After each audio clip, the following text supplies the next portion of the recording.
pas torturé, non? Est-ce qu'on vous a dit? On a touché à un seul de vos cheveux. Alpha Condé, 83 ans, avachi sur un canapé et mutique. L'image de la fin d'un règne. Quelques heures plus tôt, une unité d'élite de l'armée guinéenne s'est emparée du palais présidentiel. À sa tête, le colonel Mamadi Doumbouya. Nous avons décidé de dissoudre la Constitution en vigueur. Un coup d'État a fait chuter le président, contesté depuis sa réélection en 2020 pour un 3e mandat.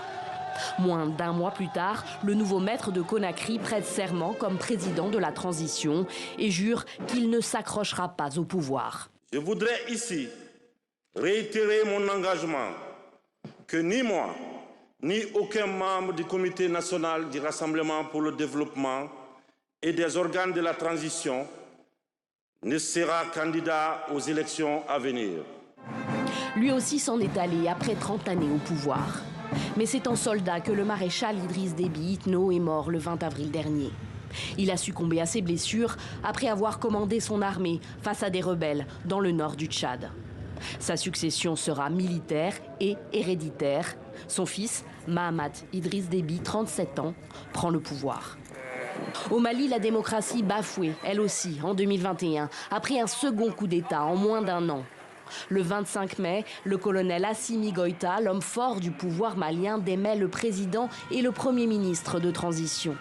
La junte qu'il dirige reprend les rênes du pouvoir. Lui devient président de la transition.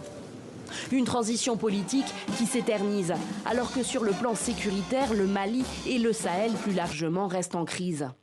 Les attaques djihadistes contre des militaires et des civils se sont multipliées en 2021, endeuillant le Burkina Faso, le Niger et le Mali. Un enlisement qui nourrit le ressentiment envers l'armée française dans la région, près de 8 ans après le déploiement de la force Barkhane. À la mi-décembre, les soldats français ont quitté Tombouctou, la ville où en 2013, l'ancien président François Hollande avait, dans l'émoi général, annoncé le début de l'intervention française au Mali. Paris entame aujourd'hui la réduction de son engagement dans la région. Depuis plusieurs semaines, des rumeurs courent. Bamako envisagerait de faire appel aux paramilitaires russes du groupe Wagner. Les autorités maliennes démentent, mais se réservent le droit de faire ce qu'elles entendent pour assurer la sécurité de leur pays. La nouvelle situation née de la fin de Barkhane, plaçant le Mali devant le fait accompli et l'exposant à une espèce d'abandon en plein vol, nous conduit à explorer les voies et moyens pour mieux assurer la sécurité de manière autonome avec d'autres partenaires. Autre image forte de cette année 2021, cette foule qui accueille Laurent Gbagbo à l'aéroport d'Abidjan. C'était le 17 juin dernier. Après 10 ans d'exil, l'ancien président ivoirien rentre au pays définitivement acquitté par la Cour pénale internationale. Laurent Gbagbo, 76 ans, affirme vouloir se désengager de la politique, mais il a tout de même créé un nouveau parti au mois d'octobre.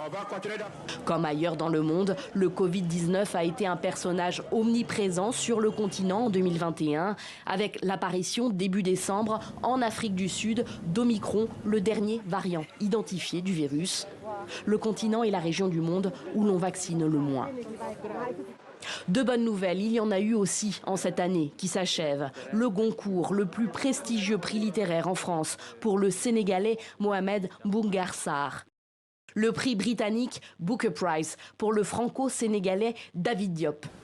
Et enfin le Nobel de littérature pour l'anglo-tanzanien Abdulrazak Gurnah. Comme elle l'avait promis, la France a aussi restitué en novembre 26 œuvres d'art au Bénin, des trésors royaux d'Abomey pillés au XIXe siècle. Je n'avais guère la certitude que cette revendication aboutirait un jour, encore moins de mon vivant.